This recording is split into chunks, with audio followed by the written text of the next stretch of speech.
여러분, 안녕하세요. 대저택 스토리입니다. 오늘 들려드릴 이야기는 정말 충격적입니다. 평범한 체육교사 한 명이 아내의 죽음 뒤에 숨겨진 거대한 음모를 발견하게 되는데요. 5년 만에 나타난 아내와 함께 악의 무리를 상대로 벌이는 정의로운 싸움. 과연 어떤 결말이 기다리고 있을까요? 지금부터 시작합니다. 2019년 3월 서울 변두리의 한 고등학교에서 체육을 가르치는 빈민호의 하루는 언제나 똑같았습니다. 새벽 6시 알람이 울리면 일어나서 30분간 조깅을 하고 아침을 먹은 뒤 학교로 출근하는 것이죠. 37세의 민호는 이 학교에서 벌써 15년째 아이들을 가르치고 있었습니다. 민호의 가장 큰 자랑은 바로 가족이었어요. 34세의 아내 박수진은 케어플러스라는 대형 요양병원 체인에서 간병인으로 일하며 가게의 보탬이 되고 있었습니다. 그리고 12살 딸 김하은이는 아버지를 쏙 빼닮아 정의감이 강하고 똑똑한 아이였죠. 민호네 가족은 그야말로 평범한 서민 가정이었습니다. 크게 부족함도 없고 크게 넘치는 것도 없는 그저 평범하고 소박한 행복을 누리고 있었어요. 민호는 매일 아침 하은이를 학교에 데려다주고 저녁에는 가족과 함께 식사를 하며 하루를 마무리했습니다. 하지만 3월 중순부터 뭔가 이상한 일들이 벌어지기 시작했어요. 평소 밝고 활발했던 수진의 표정이 점점 어두워지기 시작한 거예요. 처음에는 단순히 일이 힘들어서 그런 줄만 알았습니다. 간병인 일이 육체적으로도 정신적으로도 힘든 직업이니까요. 어느 날 저녁 수진이 평소보다 2시간이나 늦게 집에 들어왔습니다. 민호가 걱정스럽게 물어봤어요. 여보, 오늘 왜 이렇게 늦어졌어요? 무슨 일 있었나요? 수진은 잠시 망설이다가 대답했습니다. 아니에요. 그냥 환자분 상태가 안 좋아서 좀 늦어졌어요. 하지만 수진의 표정은 단순히 피곤해 보이는 게 아니었어요. 뭔가 깊은 걱정과 두려움이 서려 있었습니다. 민호는 아내의 손을 잡으며 말했어요. 힘든 일 있으면 언제든 말해요. 우리 부부 사이에 비밀은 없잖아요. 수진은 억지로 미소를 지으며 고개를 끄덕였지만 민호의 눈에는 그 미소가 진짜가 아니라는 게 보였습니다. 그날 밤 하은이가 숙제를 하다가 엄마의 가방에서 USB 하나가 떨어진 것을 발견했어요. 엄마, 이거 떨어졌어요. 하은이가 USB를 주워주자 수진은 갑자기 당황한 표정을 지으며 재빨리 가방 속에 집어넣었습니다. 고마워, 하은아. 민호는 그 모습을 보며 이해함을 느꼈어요. 평소 같으면 뭐가 들어있는지 하은이에게 설명해주곤 했는데 오늘은 왜 그렇게 서둘러 숨기는 걸까요? 밤 12시가 넘은 시간, 민호는 화장실을 가려다가 거실에서 들려오는 수진의 목소리를 들었습니다. 누군가와 전화를 하고 있었어요. 네, 알겠습니다. 조심하겠습니다. 수진의 목소리는 떨리고 있었고 뭔가 간절한 느낌이 들었습니다. 민호는 살그머니 거실 쪽으로 다가갔지만 수진은 이미 전화를 끊은 상태였어요. 침실로 돌아오는 수진의 얼굴은 창백했습니다. 여보, 누구랑 통화했어요? 민호가 물어보자 수진은 깜짝 놀라며 대답했어요. 아, 병원에서 연락 온 거예요. 내일 일정 확인하려고요. 하지만 민호는 느낄 수 있었어요. 아내가 거짓말을 하고 있다는 것을. 20년 가까이 함께 산 부부인데 상대방의 표정을 모를 리가 없었죠. 수진의 눈동자가 불안하게 흔들리고 있었고 평소보다 말을 빨리 하고 있었습니다. 민호는 그날 밤 잠을 이루지 못했어요. 아내에게 무슨 일이 일어나고 있는 걸까요? 왜 자신에게 말하지 못하는 일이 있는 걸까요? 머릿속에 온갖 생각들이 떠올랐습니다. 혹시 다른 남자라도 생긴 건 아닐까요? 아니면 건강에 문제가 있는 건 아닐까요? 다음 날부터 민호는 수진의 행동을 좀 더 자세히 관찰하기 시작했어요. 수진은 예전보다 말수가 줄었고 식사할 때도 자주 멍하니 바라보곤 했습니다. 그리고 핸드폰을 볼 때마다 깜짝깜짝 놀라는 모습을 보였어요. 민호의 불안감은 날이 갈수록 커져갔습니다. 15년간 아이들을 가르치면서 겪은 경험으로 민호는 사람의 표정과 행동 변화에 꽤 민감한 편이었어요. 그리고 지금 수진의 모습은 분명히 뭔가 큰 고민이 있는 사람의 모습이었습니다. 4월 둘째 주 어느 날 밤 민호는 우연히 충격적인 사실을 발견하게 됩니다. 수진이 샤워를 하러 간 사이 거실 테이블 위에 놓인 수진의 노트북이 켜져 있었어요. 평소 같으면 절대 들여다보지 않았겠지만 요즘 아내의 이상한 행동 때문에 너무 걱정이 되었거든요. 화면에는 케어플러스 관련 문서들이 열려 있었습니다. 민호가 처음 본 내용은 환자들의 치료 기록이었어요. 그런데 뭔가 이상했습니다. 의식불명 상태의 환자에게 하루에 수십 가지 검사를 반복적으로 시행한 기록들이 있었거든요. 민호는 의료 전문가는 아니었지만 상식적으로 생각해도 이상했어요. 의식이 없는 환자에게 굳이 이렇게 많은 검사를 매일 반복할 필요가 있을까요? 그때 수진이 샤워를 마치고 나오는 소리가 들렸어요. 민호는 재빨리 노트북에서 손을 떼고 소파에 앉았습니다. 수진이 거실로 와서 노트북을 보더니 깜짝 놀라며 재빨리 덮었어요. 여보, 뭐 보고 있었어요? 수진의 목소리에는 긴장감이 담겨 있었습니다.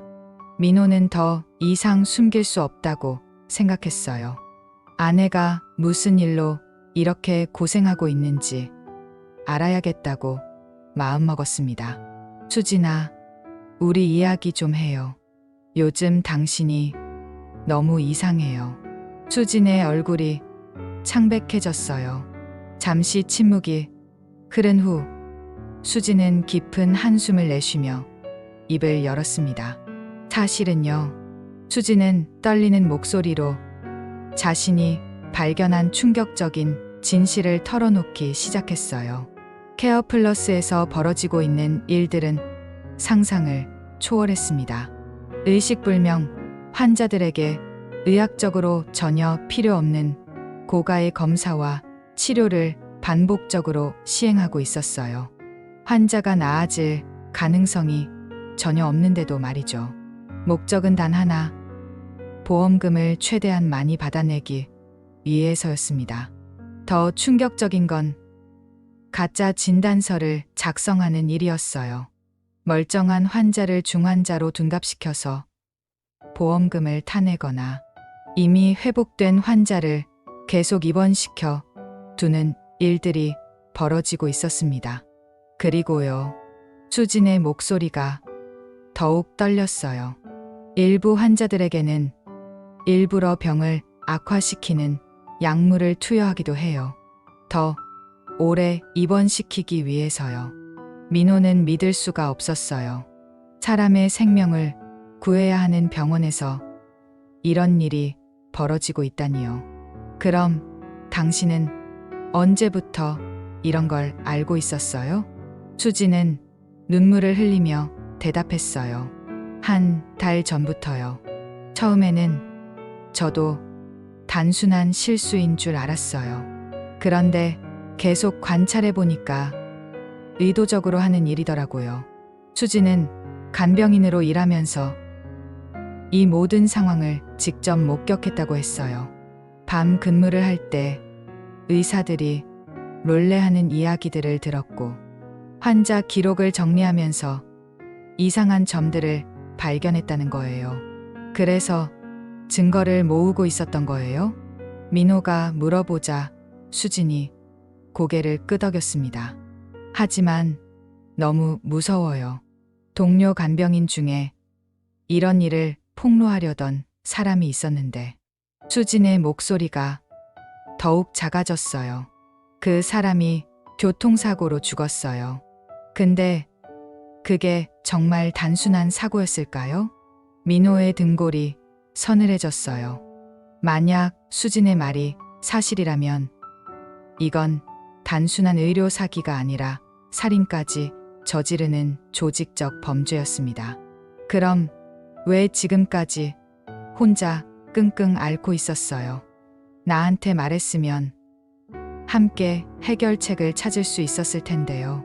수지는 민호의 손을 꽉 잡으며 말했어요. 당신과 하은이까지 위험해질까 봐 무서웠어요. 이 사람들이 어디까지 할 수 있는지 모르겠거든요. 민호는 아내를 꽉 안아주었어요. 한 달 동안 이런 무서운 일을 혼자 견뎌왔다니 얼마나 힘들었을까요? 이제부터는 혼자가 아니에요. 우리 함께 해결해요. 그날 밤 부부는 새벽까지 이야기를 나눴어요. 수진이 모은 증거들을 함께 검토하고 앞으로 어떻게 해야 할지 계획을 세웠습니다. 민호는 수진의 용기에 감탄했어요. 위험을 무릅쓰고도 환자들을 위해 진실을 밝히려는 아내의 모습이 자랑스러웠습니다. 며칠 후 민호와 수진은 중요한 결정을 내렸습니다. 이 사실을 언론에 알려서 세상에 공개하기로 한 거예요. 민호는 대학 동기 중에 조선일보에서 기자로 일하는 정우석을 떠올렸습니다. 정우석은 대학 시절부터 정의감이 강했던 친구였어요. 사회부 기자로 일하면서 여러 비리 사건들을 파헤치는 일을 하고 있었거든요. 민호는 우석이라면 이 일을 믿고 맡길 수 있을 거라고 생각했어요. 주말에 민호는 우석에게 전화를 걸었습니다. 우석아, 나 민호야. 혹시 시간 되면 만날 수 있을까? 중요한 이야기가 있어서 그래. 우석은 반가워하며 만나자고 했어요. 다음 날 저녁 강남의 한 조용한 카페에서 세 사람이 만났습니다. 우석은 처음에는 조심스러운 반응을 보였어요. 워낙 큰 사건이다 보니 신중할 수밖에 없었거든요. 민호야, 이런 고발은 확실한 증거가 있어야 해. 괜히 섣불리 움직였다가는 오히려 역공을 당할 수 있어. 하지만 수진이 가져온 자료들을 보고 나서는 표정이 완전히 바뀌었어요. 이건 정말 대단한 자료네요. 이 정도면 충분히 기사화할 수 있을 것 같아요. 우석은 USB에 들어있는 환자 기록들과 치료비 명세서들을 자세히 살펴보았어요. 그리고 수진이 직접 촬영한 의료진들의 대화 녹음 파일도 들어보았습니다. 이건 정말 큰 사건이 될 거야. 하지만 위험할 수도 있어. 우석의 말에 수진이 물어봤어요. 어떤 위험 말이에요? 이런 대형 병원들은 보통 정치권이나 언론계에도 인맥이 있어. 자칫 잘못하면 기사가 묻힐 수도 있고 최악의 경우에는 당신들이 위험해질 수도 있어요. 하지만 우석은 도와주겠다고 약속했어요. 내가 아는 믿을 만한 검사가 있어. 하지만 시간이 좀 걸릴 거야. 일단 추가 증거를 더 확보해보자. 그 무렵 케어플러스에서는 이미 수진의 행동이 수상하다는 보고가 올라가고 있었어요. 간병인들의 근무 패턴을 관리하는 강태준이 이상한 점을 발견한 거였습니다. 수진이 최근 들어 자꾸 환자 기록실에 출입하거나 의료진들의 대화를 유심히 듣는 모습이 목격됐다는 거예요. 강태준은 곧바로 이재성에게 보고했습니다. 이재성은 차가운 표정으로 말했어요. 박수진을 더 주의 깊게 감시해. 혹시 모르니까 말이야. 며칠 후 수진은 결정적인 증거를 확보하기 위해 병원 지하에 있는 서류 보관실에 들어갔어요. 밤 근무 시간을 이용해서 몰래 들어간 거였죠. 보관실에는 환자들의 실제 상태와 치료 기록들이 따로 보관되어 있었어요. 공식 기록과는 전혀 다른 내용들이었습니다. 수진은 핸드폰으로 이 서류들을 촬영하기 시작했어요. 그런데 갑자기 뒤에서 목소리가 들렸습니다. 여기서 뭐 하고 있는 거야? 수진이 깜짝 놀라 돌아보니 강태준이 서 있었어요. 수진의 심장이 터질 듯이 뛰었습니다. 아, 환자 기록을 확인하려고요. 내일 담당할 환자분 자료를 미리 보려고 했어요. 강태준은 의심스러운 눈빛으로 수진을 바라보았어요. 하지만 다행히 수진이 이미 핸드폰을 주머니에 넣은 상태였습니다. 앞으로는 허가 없이 여기 들어오지 마. 알겠어? 수진은 겨우 그 상황을 모면했지만 이제 자신이 완전히 의심받고 있다는 걸 깨달았어요. 집에 돌아온 수진은 민호에게 그날 있었던 일을 털어놓았습니다. 이제 더 이상 증거를 모으기는 어려울 것 같아요. 완전히 감시받고 있는 것 같거든요. 민호는 아내의 손을 꽉 잡으며 말했어요. 충분해요. 이제 우석이한테 넘기고 우리는 안전한 곳으로 피해요.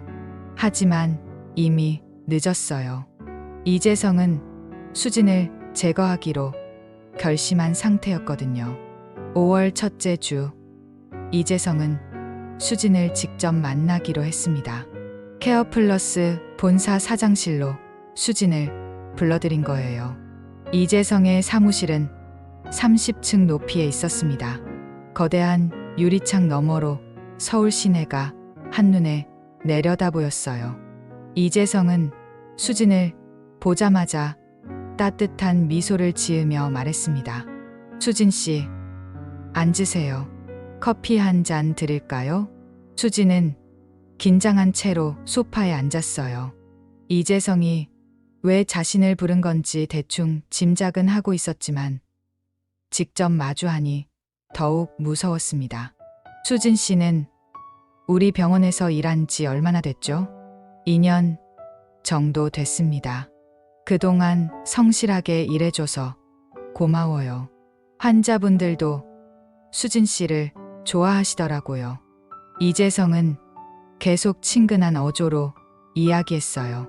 하지만 수진은 그 미소 뒤에 숨겨진 차가움을 느낄 수 있었습니다. 사실 오늘 부른 이유는 특별한 제안이 있어서예요.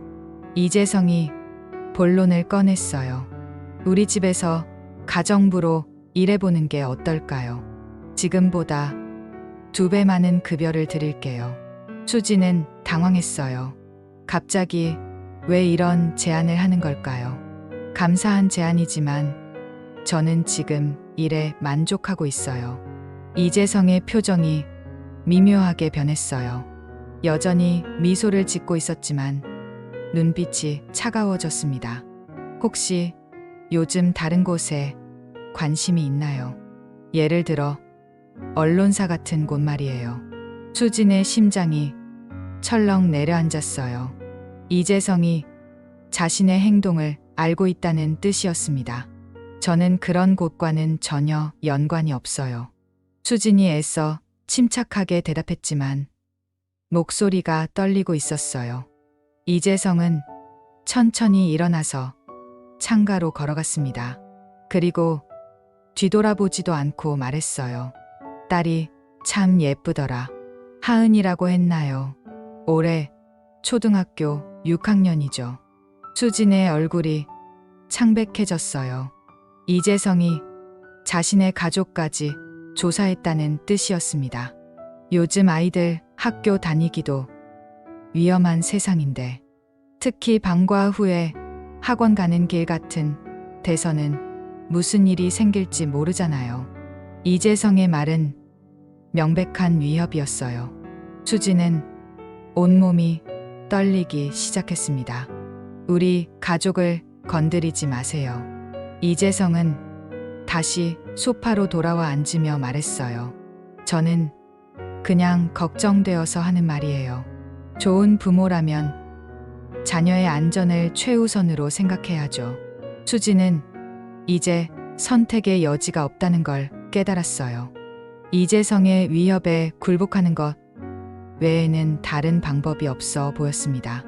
알겠습니다. 제안을 받아들이겠어요. 이재성은 만족스러운 표정을 지었어요. 현명한 선택이에요. 내일부터 우리 집에서 일하세요. 그리고 지금까지 있었던 일들은 모두 잊으시길 바라요. 수진이 사무실을 나온 후 이재성은 강태준을 불렀습니다. 박수진을 더 철저히 감시해. 그리고 그 기자 친구도 조사해봐. 강태준이 물어봤어요. 정우성 말씀이신가요? 그래. 혹시 그놈이 이미 기사를 준비하고 있을지도 모르니까. 사실 이재성은 2년 전부터 정우석을 매수해 놓은 상태였어요. 케어플러스와 관련된 부정적인 기사들이 나오지 않도록 우석에게 상당한 돈을 주고 있었거든요. 하지만 이번 일은 너무 심각해서 우석이 배신할 가능성도 있었습니다. 그 시각 수지는 집으로 돌아가는 길에 민호에게 전화를 걸었어요. 여보, 큰일 났어요. 이재성이 우리 가족을 위협했어요. 민호는 수진의 말을 듣고 분노가 치밀어 올랐어요. 하지만 우선은 가족의 안전이 중요했습니다. 일단 집에 와요. 우리 계획을 바꿔야겠어요. 그날 밤 부부는 새로운 전략을 세웠어요. 수진이 이재성의 집에서 일하는 것을 역이용해서 더 결정적인 증거를 확보하기로 한 거였습니다. 위험하지만 다른 방법이 없었어요. 민호는 아내를 걱정하면서도 한편으로는 자랑스러웠어요. 위험을 무릅쓰고도 정의를 포기하지 않으려는 수진의 용기가 대단했거든요. 며칠 후 수진은 이재성의 집에서 일을 시작했어요. 강남의 고급 아파트 최상층에 있는 펜트하우스였습니다. 집 안은 마치 호텔처럼 호화로웠어요. 수진은 청소를 하면서 집 안 곳곳을 살펴봤어요. 이재성의 서재에는 거대한 금고가 있었고 책상 위에는 케어플러스 관련 서류들이 놓여 있었습니다. 며칠간 관찰한 결과 수지는 이재성의 생활 패턴을 파악할 수 있었어요. 매일 오전 10시에 출근하고 오후 6시에 퇴근했습니다. 그리고 매주 목요일에는 골프를 치러 나갔죠. 어느 목요일 이재성이 골프를 치러 나간 사이 수지는 서재에 들어갔어요. 금고의 비밀번호를 알아내기 위해 이재성의 개인적인 정보들을 떠올려 봤습니다. 생일, 결혼기념일, 회사 창립일 등을 조합해서 시도해 봤어요. 몇 번의 실패 끝에 드디어 금고가 열렸습니다. 안에는 충격적인 서류들이 가득했어요. 환자들을 대상으로 한 불법 의료 행위의 구체적인 지시서, 보험 사기 관련 계획서, 그리고 지금까지 벌어들인 부정한 수익의 명세서까지 있었습니다. 수진은 재빨리 핸드폰으로 모든 서류를 촬영했어요. 그런데 갑자기 현관문이 열리는 소리가 들렸습니다. 이재성이 예정보다 일찍 돌아온 거였어요. 수진은 서둘러 금고를 닫고 서재를 나왔어요. 다행히 이재성은 수진이 거실을 청소하고 있는 모습만 봤습니다. 그날 저녁 수진은 우석에게 연락해서 촬영한 자료들을 전달했어요. 우석은 자료를 받아보고 깜짝 놀랐습니다. 이건 정말 대박이에요. 이 정도면 확실히 기사화할 수 있어요. 하지만 수진과 민호가 모르는 사실이 있었어요. 우석은 이미 2년 전부터 이재성에게 매수된 상태였거든요. 케어플러스 관련 부정적인 기사들이 나오지 않도록 돈을 받고 있었습니다. 우석은 수진에게서 받은 자료를 곧바로 이재성에게 넘겼어요. 그리고 이재성은 분노에 떨며 강태준을 불렀습니다. 박수진을 당장 제거해. 더 이상 놔둘 수 없어. 강태준이 조심스럽게 물어봤어요. 어떻게 하시겠습니까? 사고로 위장해서 깔끔하게 처리해. 그리고 그 남편도 위험할 수 있으니까 함께 처리하는 게 좋겠어. 며칠 후 우석은 수진에게 전화를 걸었어요. 수진 씨, 기사가 곧 나갈 예정이에요. 그런데 추가 확인이 필요한 부분이 있어서요. 혹시 오늘 저녁에 만날 수 있을까요? 수진은 기뻐하며 약속을 잡았어요. 드디어 진실이 세상에 알려질 거라고 생각했거든요. 약속 장소는 양재 근처의 한적한 카페였어요. 수진은 민호에게 말하고 집을 나섰습니다. 여보, 우석 기자님이 마지막 확인차 만나자고 해요. 금방 다녀올게요. 하지만 이것은 함정이었어요. 우석은 수진을 인적이 드문 곳으로 유인하려는 계획이었거든요. 수진이 차를 몰고 양재 방향으로 가던 중 뒷거울에서 검은색 SUV 한 대가 계속 따라오는 것을 발견했어요. 처음에는 우연이라고 생각했지만 방향을 바꿔도 계속 따라오는 걸 보고 이상함을 느꼈습니다. 수진의 심장이 빠르게 뛰기 시작했어요. 혹시 이재성이 자신을 추적하고 있는 건 아닐까요? 수진은 급하게 민호에게 전화를 걸었습니다. 여보, 큰일이에요. 누군가 저를 따라오고 있어요.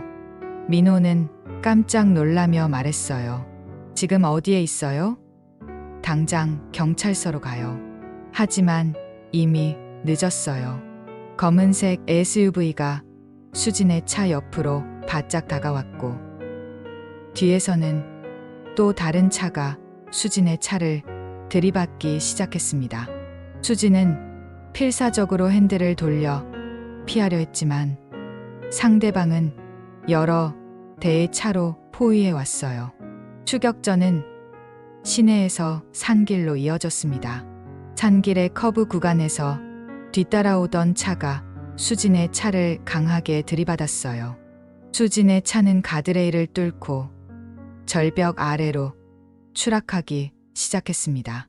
그 순간 수진은 민호가 체육 시간에 늘 아이들에게 강조했던 말을 떠올렸어요. 위급 상황에서는 당황하지 말고 침착하게 행동해야 한다. 안전벨트를 풀고 몸을 보호할 자세를 취해라. 수진은 차가 공중에서 떨어지는 순간 안전벨트를 풀고 차 문을 열어 밖으로 뛰어내렸어요. 가시덤불에 몸이 찢어지고 바위에 부딪혀 온몸이 아팠지만 기적적으로 의식을 잃지 않았습니다. 수진의 차는 계곡 바닥에서 폭발했어요. 거대한 화염과 연기가 치솟았습니다. 산 위에서 지켜보던 강태준의 부하들은 임무가 완료됐다고 판단하고 현장을 떠났어요. 수진이 정신을 차렸을 때는 낯선 방에 누워 있었어요. 70대쯤 되어 보이는 노인 부부가 그녀를 돌보고 있었습니다. 깨어나셨네요. 정말 다행이에요. 할머니가 따뜻한 미소를 지으며 말했어요. 여기가 어디죠? 수진이 약한 목소리로 물어봤어요. 저희 집이에요. 할아버지가 산책하다가 당신을 발견했거든요. 많이 다쳤더라고요. 할아버지가 설명해 줬어요. 차가 폭발하는 소리를 듣고 가봤는데 당신이 숲속에 쓰러져 있었어요.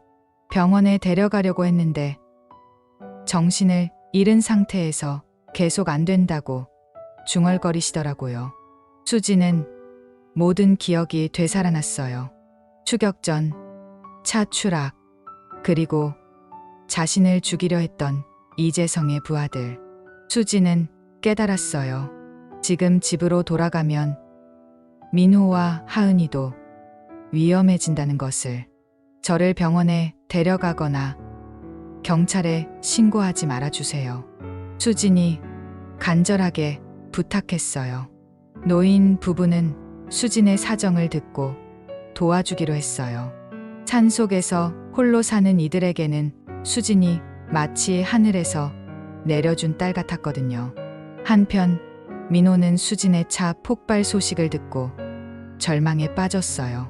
경찰은 차량이 너무 심하게 파손되어 시신을 찾을 수 없다고 했습니다. 민호는 하은이와 어머니 최영희에게 어떻게 이 소식을 전해야 할지 몰랐어요. 아빠, 엄마는 언제 와요? 12살 하은이가 매일 물어봤지만 민호는 대답할 수가 없었어요. 장례식은 시신 없이 치러졌어요. 케어플러스에서도 조화를 보내며 애도를 표했지만 민호는 그들의 위선이 역겨웠습니다. 수진의 죽음 이후 민호는 혼자서라도 진실을 밝히려 노력했어요. 하지만 결정적인 증거가 없어서 번번이 실패했습니다. 수진이 모았던 자료들은 모두 우석에게 넘어간 상태였고 우석은 이미 이재성 편이었거든요. 5년이라는 시간이 흘렀어요. 하은이는 17살이 되어 의대 진학을 꿈꾸는 고등학생이 되었습니다. 어머니를 잃은 상처는 여전했지만 아버지와 할머니의 사랑으로 씩씩하게 자라났어요. 아빠, 저는 엄마처럼 사람을 돕는 의사가 되고 싶어요. 하은이의 말에 민호는 뿌듯함과 동시에 가슴 아픔을 느꼈어요. 그 시간 동안 수지는 이미영이라는 새 이름으로 살고 있었어요. 노인 부부의 도움으로 가짜 신분증을 만들었고 환자 권익 보호 단체를 만들어 운영했습니다. 수지는 5년 동안 케어플러스와 같은 의료계의 비리를 고발하는 일을 계속했어요. 비록 직접적으로 이재성을 처벌하지는 못했지만 다른 많은 환자들을 도울 수 있었습니다. 언젠가는 반드시 돌아가겠어요. 수지는 매일 밤 가족 사진을 보며 다짐했어요. 민호도 수진을 잊지 못했어요. 그는 재혼하지 않고 하은이와 어머니를 돌보며 살았습니다. 가끔 하은이가 물어봤어요. 아빠, 다른 엄마를 만나면 안 돼요? 민호는 고개를 저으며 대답했어요. 아빠에게는 너희 엄마가 유일한 사람이야. 2024년이 되었어요. 민호는 여전히 그 학교에서 체육을 가르치고 있었고 생계를 위해 방과 후에는 개인 과외도 했습니다. 경제적으로 여전히 빠듯했지만 가족과 함께하는 평범한 일상에 감사하며 살았어요. 2024년 8월 어느 무더운 여름날 민호는 새로운 과외 학생을 만나러 강남의 고급 아파트로 향했어요. 의대 입시를 준비하는 고등학생에게 체육 이론을 가르쳐 달라는 요청이었거든요. 민호는 32층에 있는 펜트하우스 앞에서 초인종을 눌렀어요. 잠시 후 문이 열렸는데 민호는 그 순간 세상이 멈춘 것 같은 충격을 받았습니다. 문을 연 여성은 바로 5년 전 죽었다고 생각했던 아내 수진이었어요. 수진도 민호를 보자 얼굴이 창백해졌습니다. 민호, 수진아, 두 사람은 몇 초 동안 말을 잃고 서로를 바라봤어요. 5년이라는 시간이 만들어낸 변화들이 서로의 얼굴에 새겨져 있었지만 그들은 여전히 서로를 한눈에 알아볼 수 있었습니다. 어떻게 살아있는 거야? 민호의 목소리가 떨렸어요. 수진은 재빨리 주변을 살피고 민호를 집 안으로 끌어들였어요. 만약 이재성이 이 장면을 보게 된다면 큰일이었거든요. 일단 안으로 들어와요. 설명할게요. 거실에 앉은 두 사람 사이에는 5년간의 공백이 무겁게 흘렀어요. 민호는 아직도 현실감이 없었어요. 정말 꿈이 아닐까요? 수진아, 정말 당신이 맞아요? 민호가 수진의 손을 잡으며 물어봤어요. 그 따뜻한 감촉은 분명히 진짜였습니다. 수진은 눈물을 흘리며 지난 5년간의 이야기를 털어놓기 시작했어요. 추격전과 차 추락, 노인 부부에게 구조된 이야기, 그리고 이미영이라는 새 이름으로 살아온 이야기까지. 왜 우리에게 연락하지 않았어요? 하은이가 얼마나 엄마를 그리워했는지 알아요? 민호의 목소리에는 그리움과 원망이 섞여 있었어요. 미안해요. 정말 미안해요. 수지는 오열하며 말했어요. 하지만 돌아가면 당신과 하은이도 위험해질까 봐 무서웠어요. 민호는 아내를 꽉 안아주었어요. 5년간의 그리움이 한꺼번에 쏟아져 나왔습니다. 그런데 여기는 어떻게 온 거예요? 설마 여기가? 민호가 주변을 둘러보며 물어봤어요. 맞아요. 이재성의 집이에요. 수진이 고개를 끄덕였어요. 저는 지금 여기서 가정부로 일하면서 마지막 증거를 모으고 있어요. 수진은 자신이 5년 동안 환자 권익 보호 단체를 운영하면서 모은 정보들에 대해 설명했어요. 이제는 이재성을 완전히 무너뜨릴 만한 증거들이 충분히 모였다고 했습니다. 이번에는 확실해요. 이재성을 법정에 세울 수 있어요. 민호는 복잡한 감정에 휩싸였어요. 아내가 살아있다는 기쁨과 동시에 5년간 혼자 이런 위험한 일을 해왔다는 사실에 가슴이 아팠습니다. 이제 그만해요. 우리 가족이 다시 함께 사는 게 더 중요해요. 하지만 수지는 고개를 저었어요. 이제 거의 다 왔어요. 포기할 수 없어요. 수많은 환자들이 여전히 고통받고 있거든요. 그때 갑자기 현관문이 열리는 소리가 들렸어요. 이재성이 돌아온 거였습니다. 수지는 재빨리 민호를 옷장 안에 숨겼어요. 선생님, 일찍 오셨네요. 수진이 태연하게 인사했어요. 응. 약속이 취소돼서 일찍 왔어. 이재성이 대답했어요. 옷장 안에 숨은 민호는 숨을 죽이고 있었어요. 5년 전 아내를 죽이려 했던 그 남자가 바로 코앞에 있다니 분노가 치밀어 올랐습니다. 다행히 이재성은 곧 서재로 들어갔고 수지는 재빨리 민호를 내보냈어요. 내일 연락할게요. 지금은 너무 위험해요. 민호는 아쉬웠지만 수진의 말에 따를 수밖에 없었어요. 집으로 돌아가는 길에 민호의 머릿속은 복잡했습니다.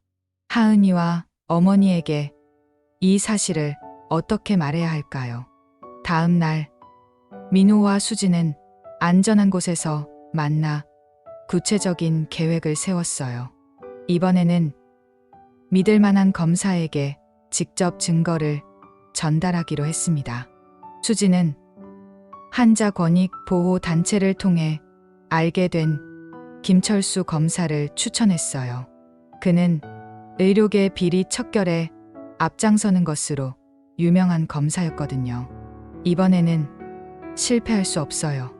수진이 결연한 표정으로 말했어요. 계획은 이랬어요. 수진이 이재성의 집에서 마지막으로 결정적인 증거를 확보하고 민호가 밖에서 대기하다가 위험한 상황이 되면 즉시 구출하는 것이었습니다. 며칠 후 이재성이 해외 출장을 간다는 소식을 들었어요. 바로 그날이 기회였습니다.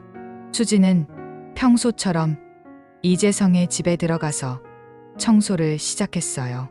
하지만 강태준이 집에 남아 있어서 쉽지 않았습니다. 오늘은 사장님이 안 계시니까 간단히만 청소하세요. 강태준이 말했어요. 수지는 기회를 노리고 있었어요. 강태준이 전화를 받으러 발코니로 나간 사이 재빨리 서재로 들어가 금고를 열었습니다. 이번에는 더욱 충격적인 자료들이 있었어요.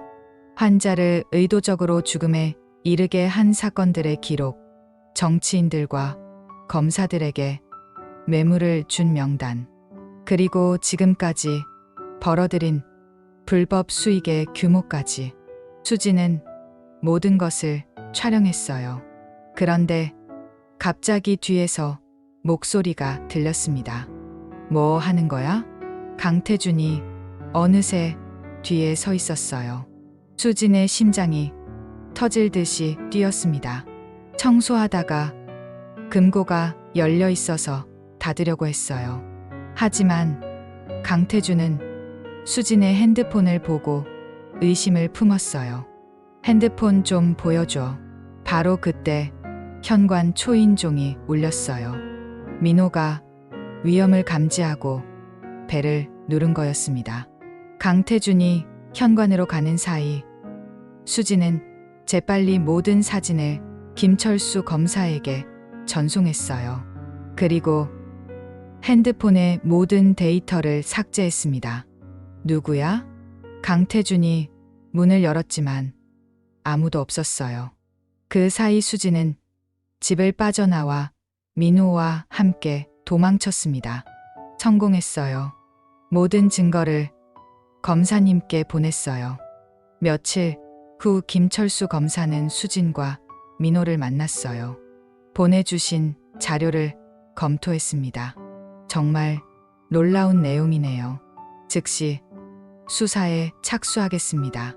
그리고 한 달 후 뉴스에 대서특필로 보도되었어요. 케어플러스 대표 이재성 구속, 대형 의료 사기 사건 전면 수사, 피해 환자 수천 명, 피해 규모 수백억 원, 이재성과 강태준, 그리고 공모한 의료진들이 모두 체포되었어요.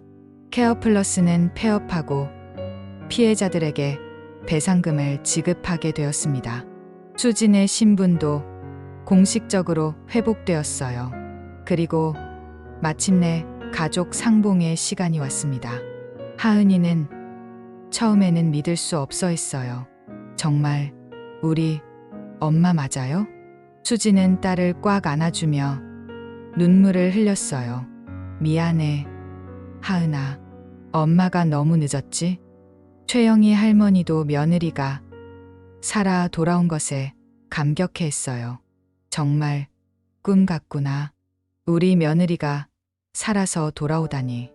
1년 후 민호네 가족은 한강변 카페에 앉아 있었어요. 민호는 여전히 체육교사로 일하고 있었고 수지는 환자 권익 보호 활동을 계속하고 있었습니다. 하은이는 의대에 합격해서 예비 의대생이 되었어요. 엄마, 저는 엄마처럼 사람을 돕는 의사가 될 거예요. 수지는 딸을 자랑스럽게 바라보며 말했어요. 그래, 우리 하은이가 가장 훌륭한 의사가 될 거야. 민호는 아내의 손을 잡으며 말했어요. 이제 정말 끝났어요. 우리 가족이 다시 함께 할 수 있게 되었으니까. 수지는 고개를 끄덕이며 대답했어요. 앞으로 어떤 일이 있어도 우리는 함께 헤쳐나갈 거예요. 창밖으로 석양이 한강 위에 아름답게 반사되고 있었어요.